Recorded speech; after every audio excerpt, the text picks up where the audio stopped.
All right, so let's dive into this, huh? Canadian firearms legislation. Always a hot topic, and even more so now with Bill C-21 kind of shaking things up, Yeah, it's been causing quite a stir. especially for those who enjoy, well, shooting sports. Right. We're going to try to unpack some of that today. We're using insights from BC Firearms Academy to help us make sense of it all. And trust me, it's a lot more nuanced than it might seem at first glance. Absolutely. Like, did you know that some single-shot rifles are now prohibited? Zero. Or that Bill C-21 doesn't actually require existing handgun owners to surrender their firearms? There's a lot of misconceptions floating around out there. Yeah.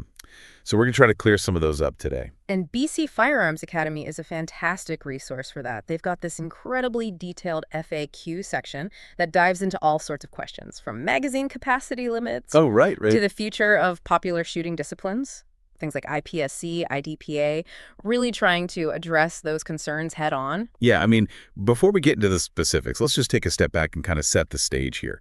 For our listener who, let's be honest, probably already has a decent grasp on the basics, what are the key takeaways of Bill C-21? What should they be paying attention to? Well, I think the biggest thing is that it represents a pretty significant shift in Canadian gun laws. We're talking about essentially freezing the buying and selling of handguns, Right. expanding the definition of prohibited firearms, and changing how firearm transfers are handled. Yeah, that handgun freeze, that sounds pretty serious. When did that actually go into effect? October 21st, 2022. So, since then, individuals haven't been able to freely buy or sell handguns. It's created essentially a closed market. A closed market. Okay, so does that mean no Yeah. new handguns at all, or just... So existing owners, as of May 31st, 2022, they weren't required to surrender their handguns. Right. They can keep them, but individuals can't, buy or sell freely on the market anymore.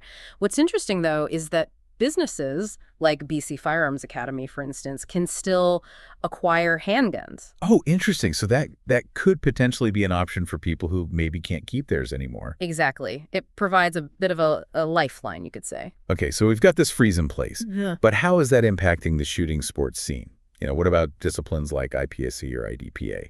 Are those going to be affected? Oh, absolutely. The impact is undeniable. In fact, BC Firearms Academy predicts that IKOR, the International Confederation of Revolver Enthusiasts, Oh, wow. might actually cease to exist entirely because of these restrictions. Oh, that's huge.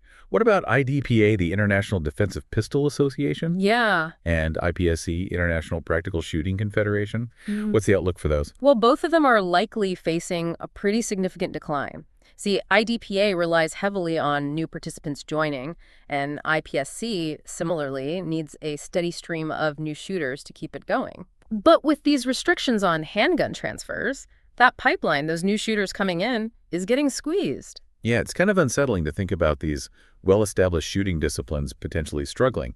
And this brings me to something BC Firearms Academy really emphasizes: the need for positive ambassadors within the shooting sports community. Why is that so crucial, especially now? Well, think about it. Public perception of firearms is often shaped by, media portrayals Right. and political rhetoric. So if individuals within the shooting sports community can step up Yeah. and really showcase the responsible, the safe, the sporting aspects of what they do, Right. that can help shift the narrative, right? It can foster a more balanced and understanding view of firearms. So it's about more than just following the rules, right? It's about actively changing hearts and minds. Exactly. It's about showing the world that responsible firearm ownership exists, that it thrives within a community that values safety and education and ethical conduct. Okay, so BC Firearms Academy recommends a few specific actions people can take to become better advocates. What are some of those? Well, first and foremost, they suggest taking the RPL course, the Restricted Possession and Acquisition License, Right. which is required to own and use restricted firearms in Canada, handguns included. So that's even a step beyond just the basic PL. Exactly. It shows that you're going above and beyond, Right. that you're dedicated to learning and to responsible ownership. It's a way to counter those negative stereotypes that are often associated with firearms. That's a statement, in a way. Right. You're not just interested in owning a gun, you're interested in understanding the responsibilities that come with it. Absolutely. What else does BC Firearms Academy recommend? Well, another big one is joining and actively participating in gun clubs, Okay. because that gives you a safe, structured environment to improve your skills. Right. You can learn from experienced members, and you connect with a community that shares your passion for shooting sports. So it's about building that strong internal network, but how does that translate to changing the broader public perception? By being active in these spaces, you're showcasing the positive aspects of the shooting sports community firsthand. These clubs often hold competitions, Whoa, they right. have educational workshops, Yeah. they even do community outreach programs. All of that helps paint a more realistic picture of what responsible firearm ownership actually looks like. So it's about being visible and demonstrating those positive values that underpin the community. Precisely. It's about moving beyond stereotypes and showcasing that commitment to safety, the pursuit of excellence, and the sense of community that's so integral to these activities. I see a bigger theme here, this idea of shifting the entire narrative around firearm ownership in Canada. How does that play out in the context of Bill C-21 specifically? Well, Bill C-21 has definitely intensified the conversation about firearms in Canada. No doubt about it. It sparked debates, raised concerns, and led to a reevaluation of existing policies. Within this context, the need for informed and responsible voices from within the shooting community is more important than ever. It's about stepping up and being part of the solution, not just reacting to the changes. It sounds like BC Firearms Academy is advocating for a more proactive approach. Absolutely. They're saying, look, the future of shooting sports in Canada depends on shaping public perception, Right. on demonstrating the value of responsible firearm ownership, and that's just as important as navigating the legal complexities. Yeah, that makes a lot of sense. We've covered a lot of ground here. The core elements of Bill C-21, its impact on these different shooting disciplines, and the importance of, fostering a positive image for the shooting sports community. But there's still so much more to unpack. Oh, absolutely. We've just scratched the surface. Yeah. So in the next part of our deep dive, we're going to delve deeper into some of the specific details of Bill C-21. Yep. Explore the firearms that are directly affected by this legislation and look at how these changes are, well, essentially reshaping the landscape of firearm ownership in Canada. Looking forward to it. Me too. We'll be right back after a quick break to continue our exploration of Bill C-21 and its implications for shooting sports in Canada. Stay with us. So before the break, we were talking about this idea of being positive ambassadors for shooting sports, especially with all these changes happening. Yeah, absolutely. And I think to be a good ambassador, you have to really understand what those changes are. Right. Knowledge is power. So let's get into the nitty-gritty of Bill C-21. All right, let's do it. We touched on the fact that some single-shot rifles are now prohibited, which I think caught a lot of people off guard. Yeah, it definitely challenges some preconceived notions about, what's considered high risk. Like a single shot? Really? What's the thinking behind banning a single shot? Well, it's complicated. The criteria for prohibiting firearms can involve a lot of factors, like the design of the firearm, how it functions, even the perceived potential for modification. So it's not always just about the firearm itself, but how it could be used or altered, potentially. Right. A firearm that might seem totally harmless to one person could raise red flags for someone else based on, how it could be misused. So it's not just about handguns then. What other types of firearms are being affected by Bill C-21? Well, BC Firearms Academy also pointed out that some shotguns that are traditionally used for duck hunting, like the Benelli Super 90, Okay. have been affected by the legislation as well. Duck hunting. I mean, that's pretty ingrained in Canadian culture. It is. It's a bit surprising to hear that even shotguns are getting caught up in these restrictions. I think it speaks to the wide-reaching impact of this bill. It's not just about handguns. It's about redefining the boundaries of firearm ownership in Canada across the board. All right, so we've talked about rifles, we've talked about shotguns. It sounds like it takes a lot of research to make sure you're on the right side of the law. It does, and that's why resources like these FAQs from BC Firearms Academy are so valuable. Yeah. They've done the work of breaking it all down, explaining it in plain language, answering the questions that gun owners are likely to have. So they're kind of acting as a guide Exactly. for responsible gun owners who are just trying to make sense of it all. And they make a really important point, which is that staying informed isn't optional anymore. Right. This isn't a static thing. The legal landscape is constantly changing, so what's permissible today might not be tomorrow. So it's not enough to just have your PL or your RPL. You need to stay up to date on the legislation. Exactly. And it's not even just about avoiding legal trouble. It's about, cultivating a culture of responsibility within the shooting sports community. Right. Okay, so we've talked about the need for positive ambassadors for the shooting sports, especially in light of Bill C-21. Mm-hmm. How does that play out in this evolving legal landscape we keep talking about? Well, the debate around firearms is always heated. A lot of strong opinions on all sides. Oh, sure. And Bill C-21 has just amplified that, It's really intensified the conversation. Yeah. And it's easy to get lost in all of that, to lose sight of the common ground. It is. And that's why BC Firearms Academy is urging gun owners to be that voice of reason, to engage in, respectful dialogue, and to show the positive side of shooting sports. Right, to shift the narrative. Exactly, to highlight the dedication to safety, the camaraderie, the skill. To remind people that firearms can be used responsibly. Yeah, for sport, for hunting, for collecting. It's a challenging task, for sure, but it's crucial. It sounds like it.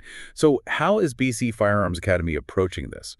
What are they doing specifically? Well, they've got a multifaceted approach. First, they're providing these educational resources, like those FAQs we've been talking about, to make sure gun owners have the knowledge they need. Yeah, knowledge is key. It is. Second, they're encouraging people to actively participate in shooting clubs and organizations. Well, building that sense of community. Exactly.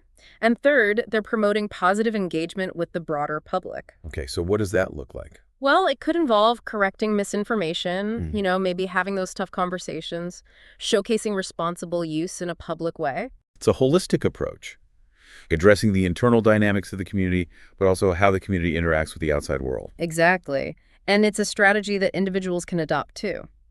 By staying informed, getting involved, being responsible, gun owners can become advocates for their sport and help shape its future in Canada. This brings up an interesting question for our listener. Given everything we've talked about, the current legal climate, the challenges facing the shooting community, what role do you think individuals can play in shaping the future of responsible firearm use in Canada? I think it starts with education, understanding the legislation, the history of firearms in Canada, the different viewpoints around gun control. It's about being informed. So a nuanced and informed approach to the whole conversation. Exactly. It's easy to get caught up in the emotions, but we need to ground our understanding in facts and evidence. I like that. Yeah. So education is the first step. What else? Active participation.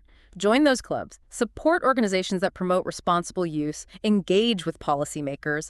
Make your voice heard. Take ownership. And be a positive representative of the shooting community in your everyday interactions. Okay, so what does that look like in a practical sense? Let's say you're at a social gathering and someone starts making generalizations about gun owners.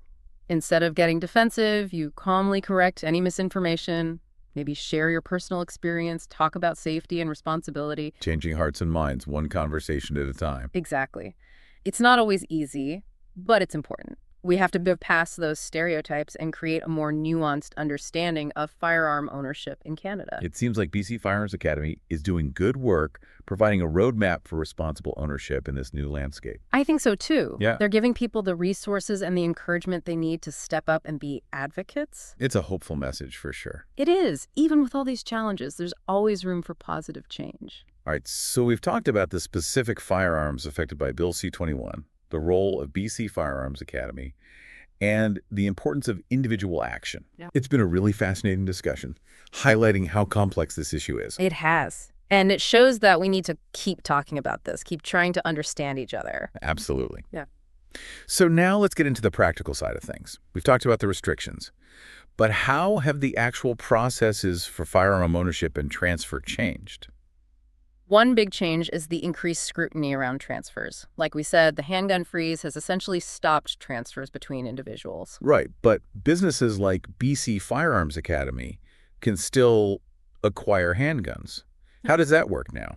It's a lot more stringent now, lots of checks and balances. Okay. The business needs the right licenses and permits, and the transfer has to be done according to all the regulations. So it's not just a simple handoff anymore. Oh, no. There's a ton of paperwork and due diligence involved. And the RCMP is involved, I assume? Absolutely. The RCMP firearms program oversees these transfers. Right. They verify that both the buyer and the seller are eligible, make sure all the legal requirements are met. It's a very thorough process. Designed to make sure firearms don't end up in the wrong hands. Exactly. And this level of scrutiny applies to all firearm transfers, not just handguns. So even if you're transferring a non-restricted firearm, like a hunting rifle, it's still a strict process. It is. And again, this is another area where BC Firearms Academy can be really helpful. How so? They can guide you through the transfer process, make sure all the paperwork is done right, that you're meeting all the legal requirements. So it's like having a consultant, someone who really knows the ins and outs. And their knowledge goes beyond just transfers, too. They can help with licensing, safety training, anything related to firearms legislation, really. They sound like a valuable resource for sure. They are. Especially now when things are changing so much, having access to reliable information is crucial. Couldn't agree more. Well, we've covered a lot in this segment. The specific firearms impacted by Bill C-21, the role of BC Firearms Academy, and the importance of those individual actions. Yeah. It's been a great conversation, I think, showing just how complicated this issue really is. It's important to keep having these conversations, though, to keep learning and understanding. I completely agree. So now, for our final segment, let's talk about what BC Firearms Academy envisions for the future of shooting sports in Canada. What do they see happening down the road? I think they're cautiously optimistic, actually. They believe that with the right approach, shooting sports can not only survive, but thrive in this new environment. Interesting. So what is that right approach, according to them? What needs to happen? Well, first and foremost, they stress the importance of continued education, both within the shooting community and among the general public. Okay, so breaking down those stereotypes we talked about earlier. Exactly. It's about promoting understanding, dispelling myths, and fostering a more nuanced conversation around firearms. So education is key. What else? They also emphasize the need for stronger partnerships, building bridges between the shooting community, law enforcement, and policymakers. Okay, so more collaboration. Exactly, working together to find solutions that address legitimate concerns while also protecting the rights of responsible gun owners. It sounds like they're advocating for a more proactive approach rather than just reacting to legislation. They are. They believe that the shooting community needs to be at the table, actively participating in the conversation about firearms policy. That makes sense. If you want to have a say in your future, you have to be involved in shaping it. Exactly. And finally, BC Firearms Academy sees a real opportunity to leverage technology to enhance safety and promote responsible use. Oh, interesting. How so? Well, they point to things like advancements in firearm safety devices, the potential for using virtual reality for training, even things like blockchain technology. Wow, that's pretty forward thinking. It is. They believe that embracing these technologies can help mitigate risks, improve accountability, and ultimately build greater trust between the shooting community and the public. So it's about looking ahead, finding innovative solutions. Absolutely. It's about showing that the shooting community is committed to evolving, to finding ways to make things safer, more secure, and more responsible. It's a powerful message, and it gives me hope for the future of shooting sports in Canada. I think BC Firearms Academy is doing important work, providing a roadmap for a future where responsible firearm use can not only exist but flourish. I agree. They're setting a great example showing that with knowledge, collaboration, and a commitment to continuous improvement, we can navigate these challenges and build a brighter future for shooting sports in Canada. Well, I think that's a perfect note to end on. This deep dive into Bill C-21 and its implications has been enlightening, to say the least. It has. We've covered a lot of ground, explored some complex issues, but I think we've also come away with a sense of hope, a sense that with the right approach, the future of shooting sports in Canada can be a positive one. I agree. There's a lot of work to be done, but there's also a lot of potential. Absolutely. So to our listener, we encourage you to stay informed, get involved, and be a part of shaping that future. Knowledge is power, and together we can make a difference. That's it for this episode of The Deep Dive. Thanks for listening, and we'll see you next time.